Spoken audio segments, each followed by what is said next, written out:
Good morning, everyone. Welcome. Welcome to Sangha Live. Welcome to Daily Meditation. If you're joining us for the first time, very warm welcome to you. I hope you can see the very friendly atmosphere we have here going on in the chat, and please feel very invited to say hi in the chat. Tell us where you're joining from. Tell us how the weather is where you are. If you can't see the chat, there's a little chat icon in the bottom right of your screen. There's a little square speech bubble. If you click on that, the chat bar opens up from the right. And equally, if you don't want to see the chat, you can close it with that. So we're here, daily meditations with Jaya Rudgard this week, teaching us about the 5 elements, essential Buddhist practice. If you have missed the earlier sessions, you can catch all of these in the recordings. All our sessions, our live sessions are recorded. You find them in the Dharma library on the Sangha Live website. You just go to sangha.live and there's a menu item there for the Dharma library. That's a good link to have as well for August, because we won't be having any live sessions for August. We have a quieter period, so in that time, if you would like to continue your practice, you can always watch the recordings. The session today, we run with about 10 to 15 minutes of Dharma talk, and then a guided practice for approximately 30 minutes. And then there's time for questions and answers. Very precious time with our teachers to be able to share any reflections or any inquiries that are coming up in your practice. Please know that when you ask a question, there's probably always someone else in the Sangha who has a similar question or at least can relate to it. And so when you do ask a question, you are contributing to everyone's practice, not just to your own. So we do love questions. And these sessions are all run on the principle of dana, which means that it's a very non-capitalistic idea. Basically, we don't have a price tag for any of these offerings. So we're not buying or selling here. It means that no one's excluded. So anyone can show up regarding of their financial situation. But we do live in a capitalistic world. That means that nothing is free. Sangha Live has running costs. Jaya has a life to support. And therefore, we do rely on giving. So our community gives financially and also in terms of time and presence being here, because none of this works if you don't show up. So whatever you can give today, it's about kind of feeling the generosity, the will to give, the desire to give, and then matching that with your current situation in your life. Of course, that's changing all the time. Sometimes we can give more, sometimes we can give less. And that's all totally welcomed and understood as well. So if you would like to give today, as well if you're watching the recording, if you would like to offer dana to Sangha Live, that's very welcome. Sangha.live/donate is the link. It's very easy. You can give in all the normal ways, credit card, PayPal, bank account.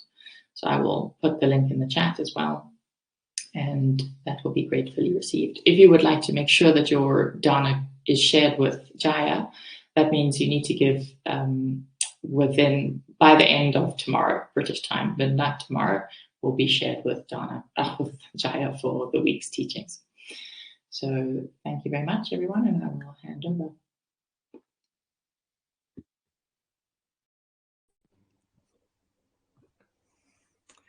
So thank you, Faith, and a very good morning to you all. And I can't type a response to every message in the chat, but I'm really noticing you all arriving and really touched at the different many of you who I know from different contexts, and some of you who I've known for decades and rarely see these days, but it's very beautiful to sense your presence here together, and that we get to sit together in this way. I'm feeling quite touched by that.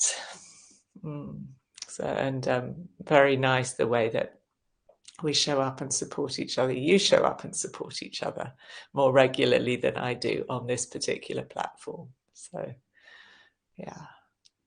And Faith and I were just talking about how as the week goes on, you know, where a lot of us begin the week with a really good intention. Okay, this week I'm going to be there and meditating every morning, and it's, you know, on Monday you can expect a really good turnout, and then it gradually slopes downwards as we go through the week, but really celebrating the fact that so many of you are still here.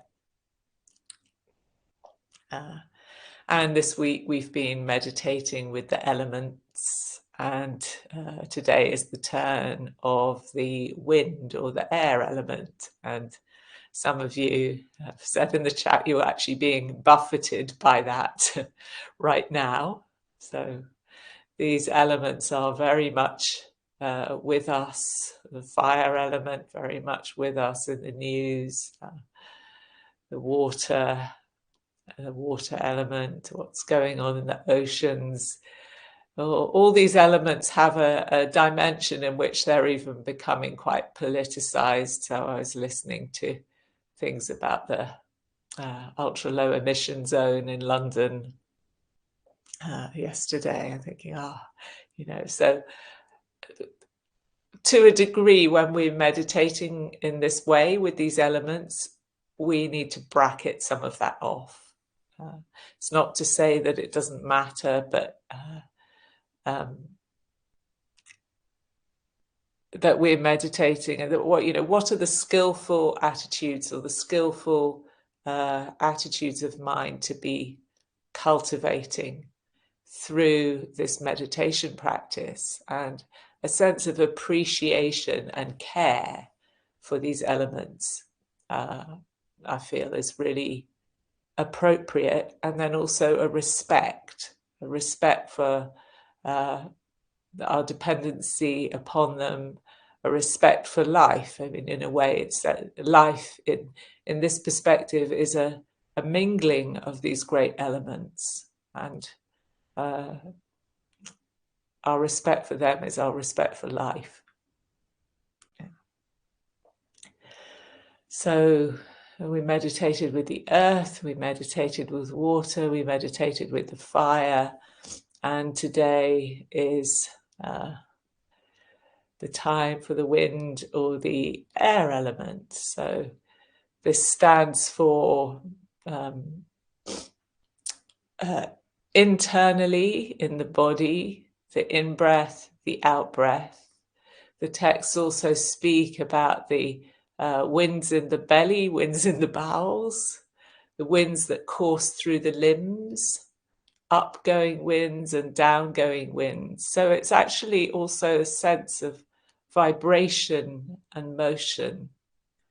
And then, of course, the external air element, the wind element. And this is a meditation that I particularly love, where we really get to contemplate our connectedness with the living world around us. And I'm fortunate in that out of the corners of my eyes up there, I can see trees or bits of trees and green beings through these two small windows I have in this room in front of me, and can have a sense in the breathing practice that what I inhale is a gift from those green beings, and what I exhale is a gift to those green beings in return. So really, sensing this process of connection and exchange in our breathing. And I don't know I can't remember what the stats are about how quickly oxygen molecules or molecules in the air travel around the world, around the atmosphere. But the breath that I breathe in, has been part of or the oxygen molecule that I breathe in may have been part of one of your breaths not that long ago, and so forth.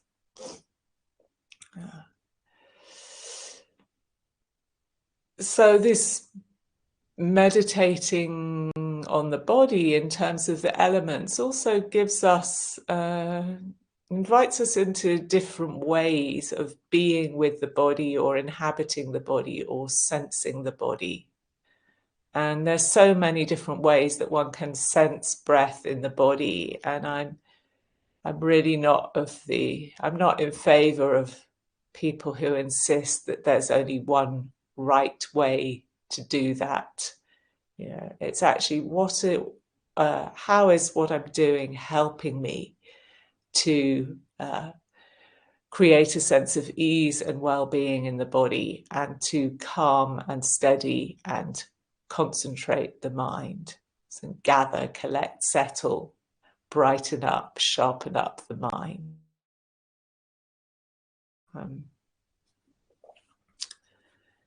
Yeah, so these elements intermingle, and in a way, each one, we go from the earth to the water, to the fire, to the wind, and tomorrow into space. Each one is more subtle than the one before, and yet, in a way, it depends on the ones before it to be felt. Like we feel the air element because it contacts the solidity of the body.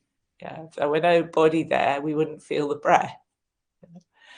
And also they become more subtle in terms of how quickly they need to be replenished in our system. So, the body can go for many weeks or some weeks without ingesting more earth element, more solid food to sustain it, if it has to. It can go for some hours without taking in more water. It can't go very long in the absence of heat. And it can go even less time in the absence of breath. So become even more intimately dependent on our surroundings in terms of breath. And why is breath such a beloved and helpful meditation object? Is that it is precisely this its constant need for replenishment, the fact that the breath is in a constant process of flow, of ebb and flow. And it's a lesson in letting go. We all know how to let go. We're all experts in letting go because we're doing it all the time through our breath. You can't hold on to an out breath. You can't hold on to an in breath, not for very long. And it just happens very naturally under the radar. And so when we, enter, just felt myself down in that anticipatory, taking a deep in breath and just exhaling, and something, our system knows how to let go, and it's doing this over and over again. And so one of the ways in which we might cultivate a mind that's like the breath, or a mind that's like this, is it's a mind that actually, just like our breath, can let the experience of every in-breath, the experience with every in-breath, with every out-breath, be new, be fresh. So that as we rest the attention with the breathing, we can kind of sit on the crest of the wave of our experience, or on the leading edge of the wave as our experience unfolds. And then we're really present. So the art is to do this in a way that's really present and really relaxed at the same time. And just like a person learning to surf, we fall off the edge of the wave. We paddle around a bit and then we have another go. We fall off the edge and we paddle around a bit and we have another go. And when it goes, it's really enjoyable. Okay, so enough talking for now. Let's settle into a practice, which is what you're all here for. making yourself comfortable.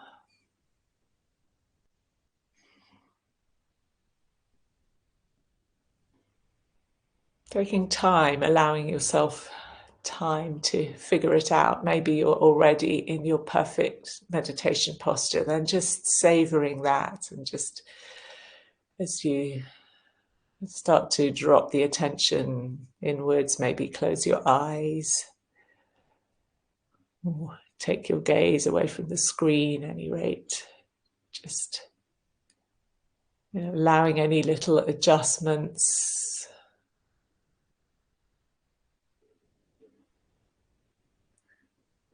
And perhaps taking one or two full, intentional, deeper breaths.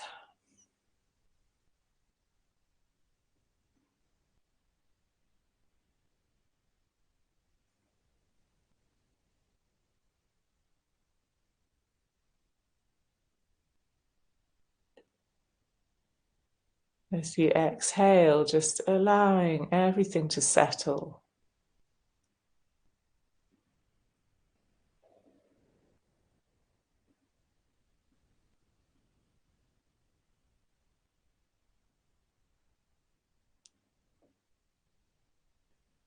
And maybe using the elements we've already visited as a way to just quickly scan through the body. So beginning with the earth element, it's really sensing our earthiness and contact with the ground and its support.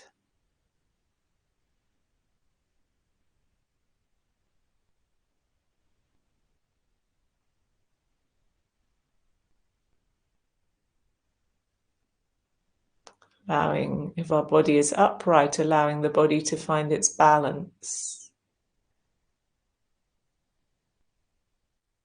So that gravity is doing the work for us of holding us up rather than us having to strain against gravity.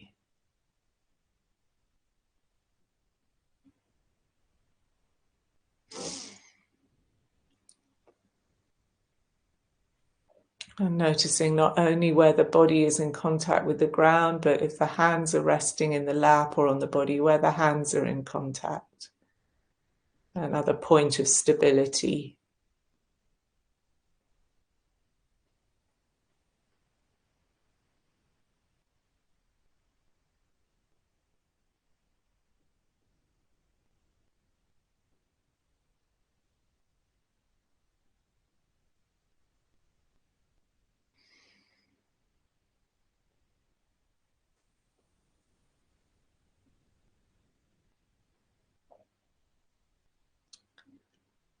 And becoming aware also of softness and moisture within the body and the presence of the water element.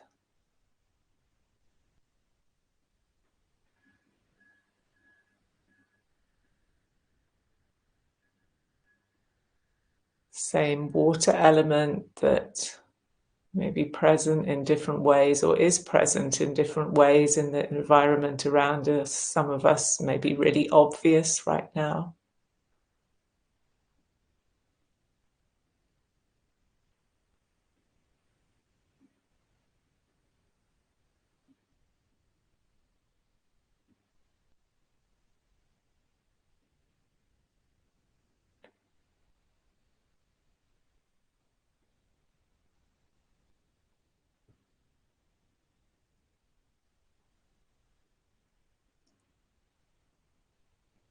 Even each cell of the body pervaded with the water element.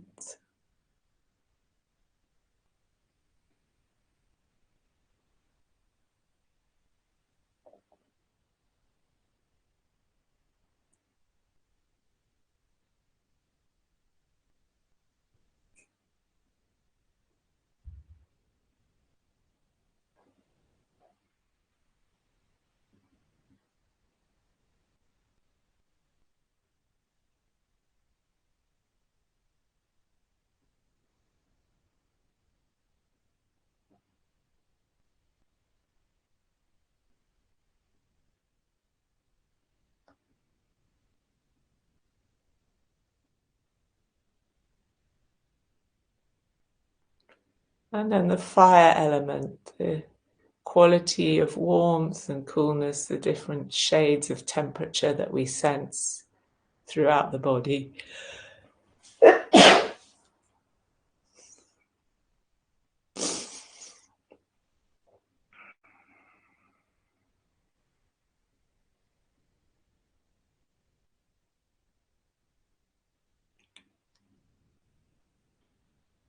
Maybe that's particularly evident in the hands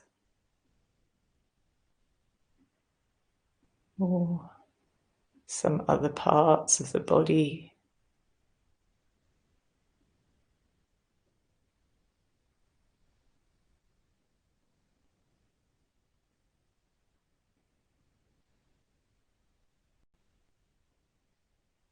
It's an opportunity to intentionally fire it up, maybe if that appeals to you, by igniting this inward smile.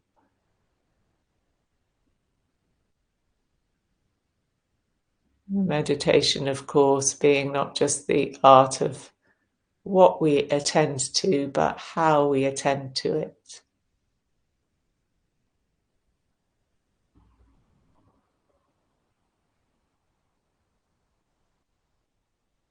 A smile that might begin in the face, the head, around the eyes, but could drop down to wherever it wishes in the body, into the heart center, or even into the belly.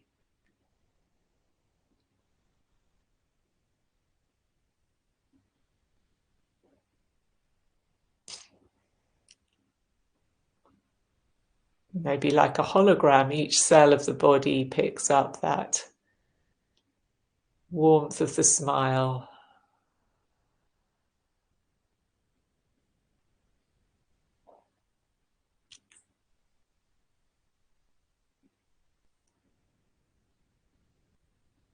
And of course, it can also radiate outwards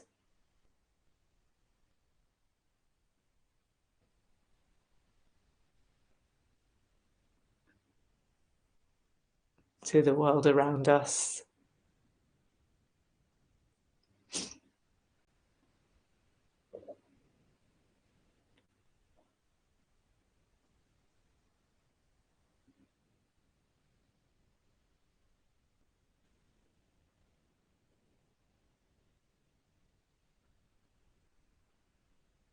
And then feeling how this body is being breathed, how the breath is moving through this body.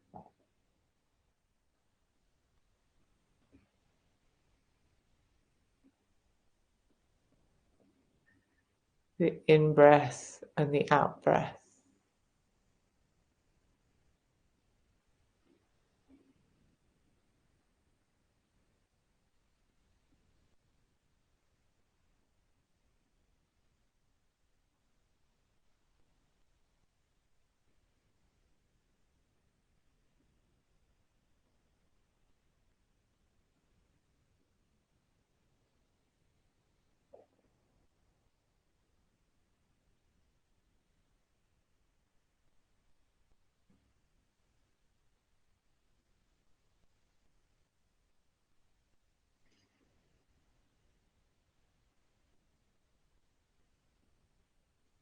Just letting the attention rest on the body's breathing.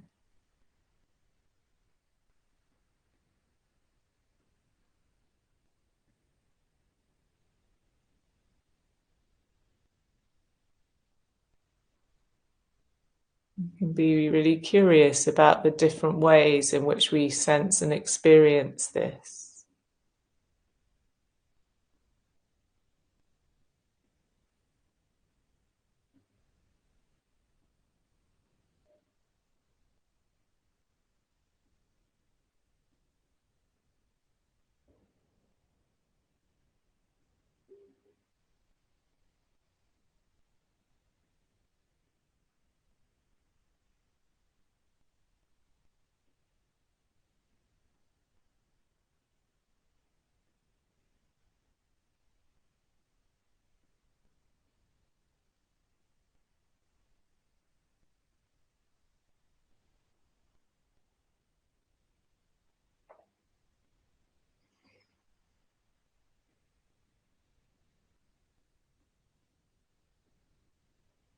It may be that you predominantly notice the breath moving in the belly,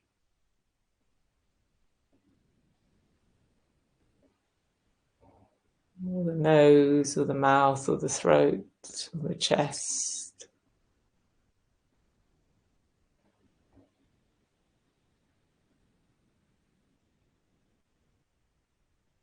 The coolness of air coming in, the warmth of air leaving, relative warmth.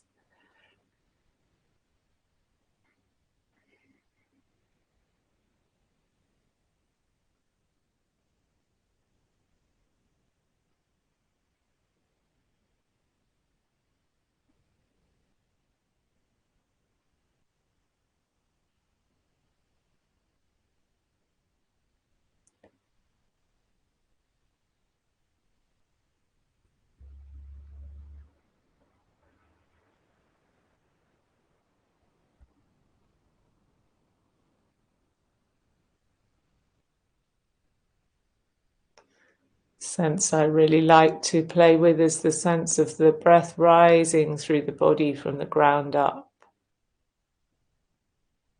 and falling back to the earth on the out breath.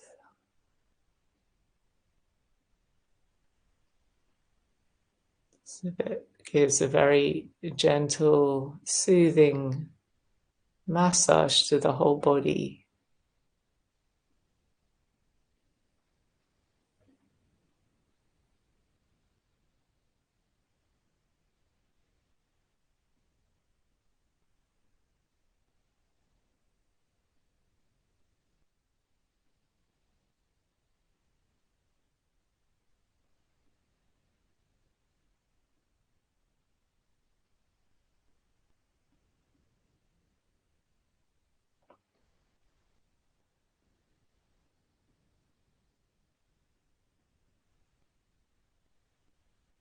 And in the doing of that, to be aware also of the back of the body.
Maybe the sense of the body breathing becomes broader still. You could feel the whole body as almost as a field of energy that breathes out. It expands and retreats and expands and retreats.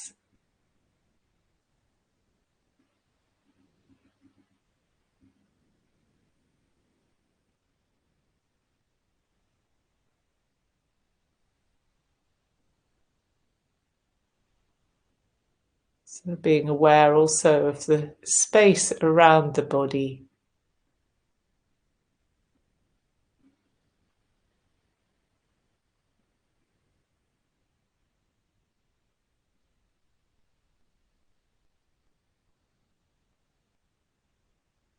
The sense that one could be breathing through the pores of one's skin.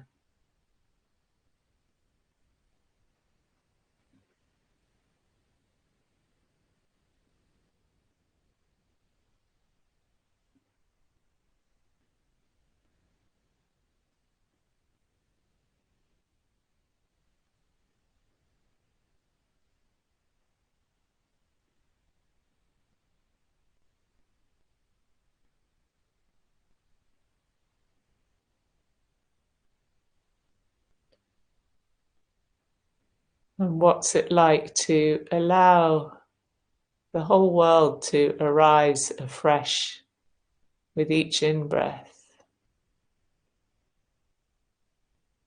and with each out-breath to let it go.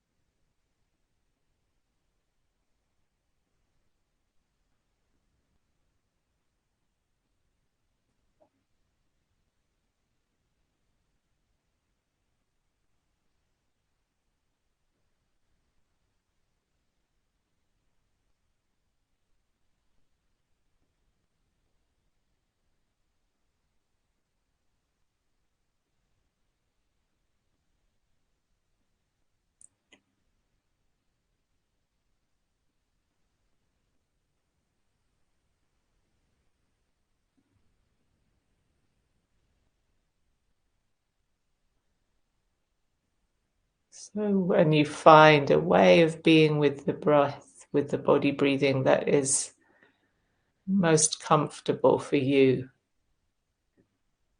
at this particular time, you rest with that.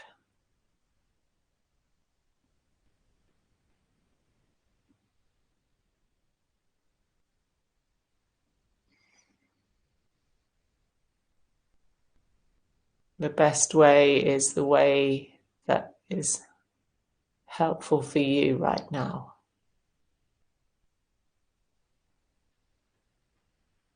where the sense of steadiness and well-being can increase.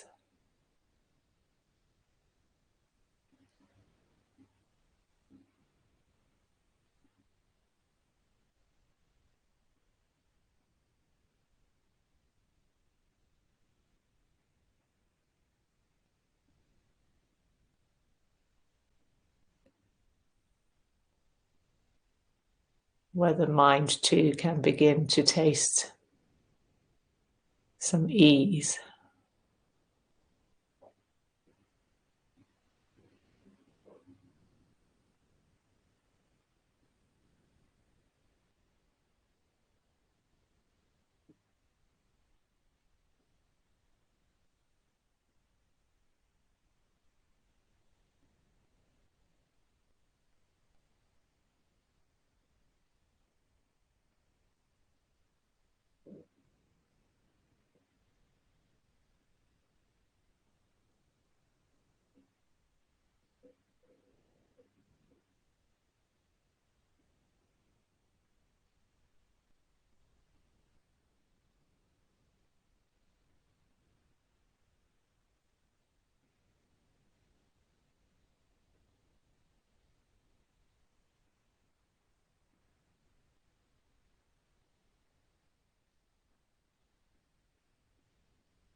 So just checking what's happening right now. Maybe the mind is feeling nicely balanced. Awareness resting on the body breathing. Maybe it's time to press the refresh button.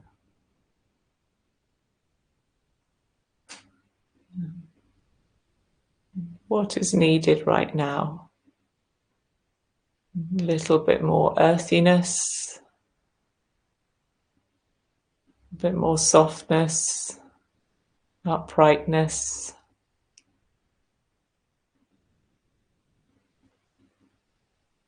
A little bit more energy, a little bit more calm.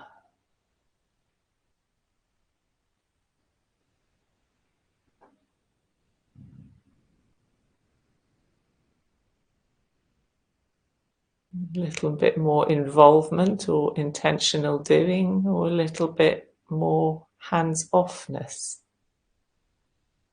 Just quietly observing.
So the Buddha said that when we cultivate meditation that's like the air, the wind, the water, fire, earth, arisen agreeable and disagreeable contacts. will not invade the mind and remain.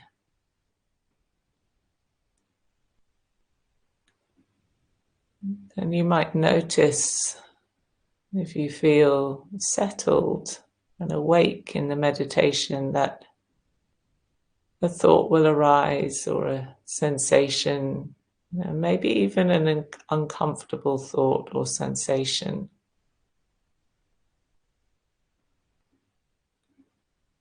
But it doesn't get stuck.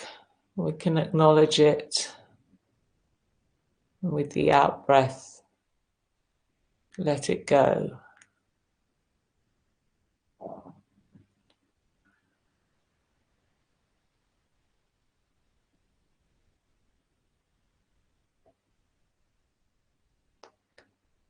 Maybe it's something to which we'll attend later. But right now, we're just practicing being poised here, at ease,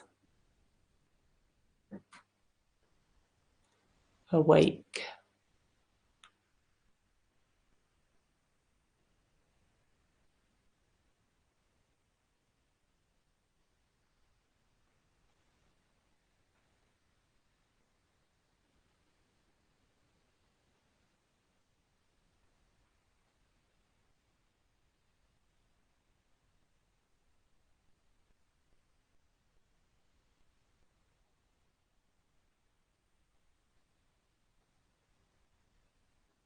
Giving our body, heart, mind permission and the opportunity to deeply rest.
Thank you, everybody. So we slowly shifting the balance of the elements, bringing a little more fire up as we re-engage with one another, with the world around. And yeah, I'm just curious again if there are any questions about your practice this morning, or anything that's been said, or comments also are very welcome.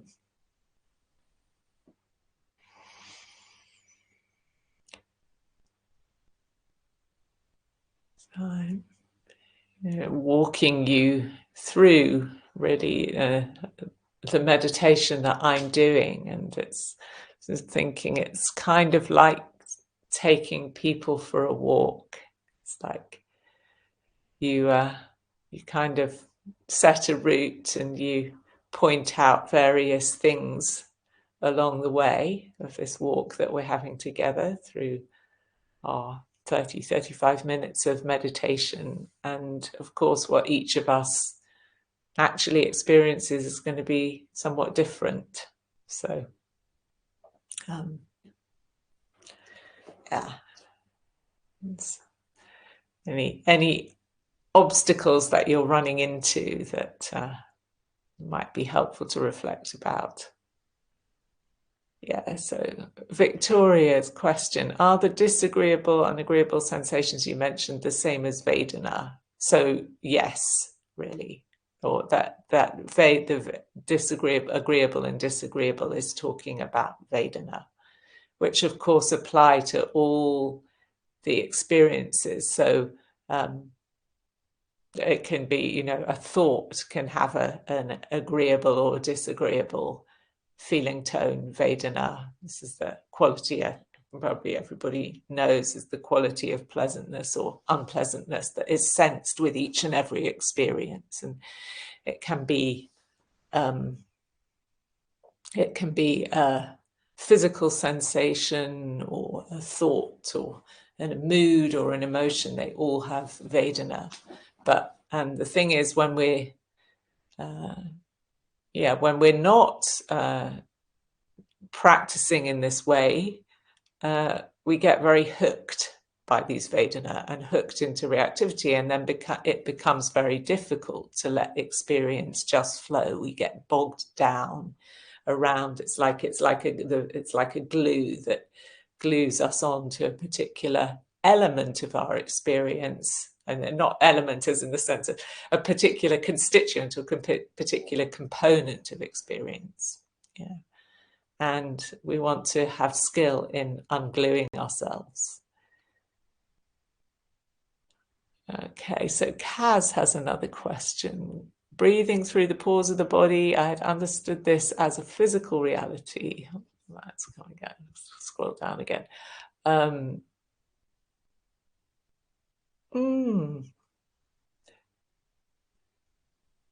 So I don't know, Kaz, whether that's actually a question or a reflection. So the sense of breathing through the pores of the body, it's, yeah, I'm imagining your question, and please type it in again. That, are we talking about physically breathing through the pores of the body, or is it kind of metaphorical?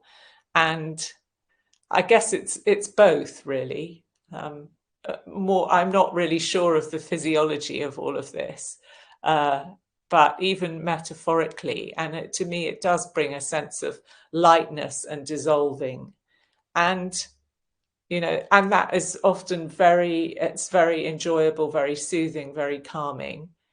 And there may be times where that sense of dissolving is just too much, and it feels kind of overwhelming or destabilizing or whatever. And then maybe that's a time, this is a moment where we need to connect with a different element. So like the earth, and really feel that sense of the ground underneath us, points of contact, touch, and so on. So it's always about, we have to skillfully balance what we're doing.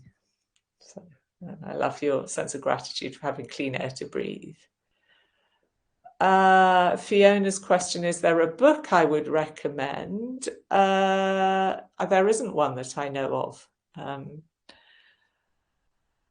I would think that if you look on Dharma Seed, and you can search on dharmaseed.org, where there are lots and lots of thousands of Dharma talks and guided meditations. It's quite a popular subject, so you might find other meditations on the 5 elements there.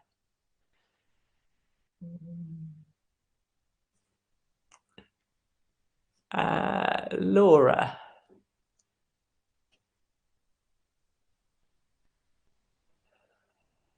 Can I comment on the effect of the weather on our mood?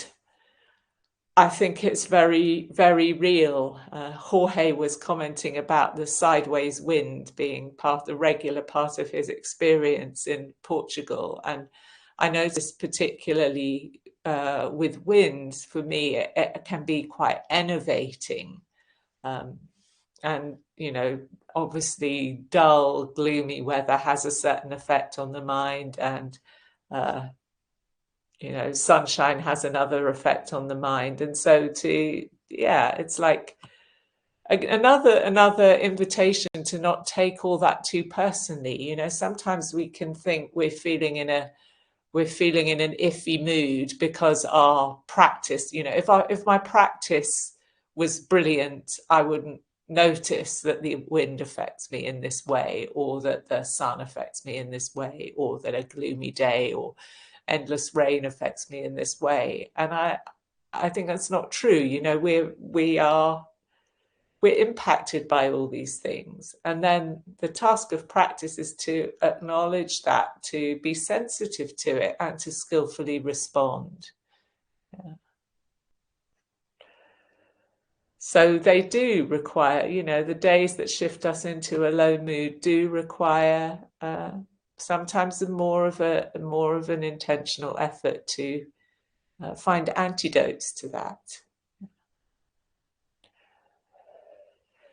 So Wendy has a question.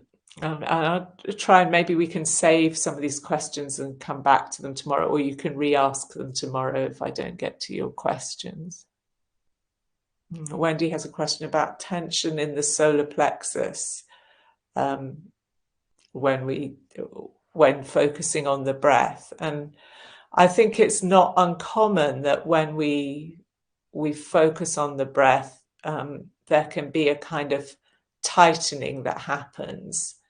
And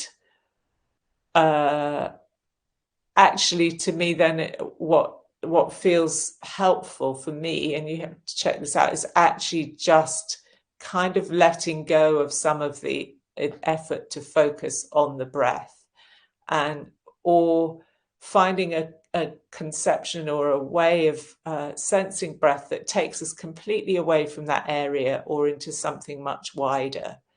So if being tight, there's a tightness in the chest, really bringing the attention to the contact with the ground, for example, or the sensations in the hands. And at a certain point, you can even feel the movement of the breathing in your contact with the ground. Notice there's a subtle shift in the pressure of contact with the seat, for example, as we breathe. So it's finding, different ways of staying close by the breathing body, but without being kind of compressed into some kind of experience of tightness with that. even you know, the breath has didn't get there today, but it has a dimension in space. It also has the dimension of time and the rhythm. So even just like a little word or a mantra that keeps you connected with the rhythm of the breathing, that's less about focusing the attention on a physical area of the body. So there's lots of, okay, so there may be a few more questions anyway. Do bring them back again tomorrow or send them to the community thing, and I will try via Faith to respond to you there. And Faith has recommended another meditation, so that's great. So thank you all very much for being part of this morning's session. Thank you for your comments. Thank you for your questions. Thank you for your practice, and have a wonderful day. And let's make it to the end of the week together. Let's meet again tomorrow morning. Go well, everybody.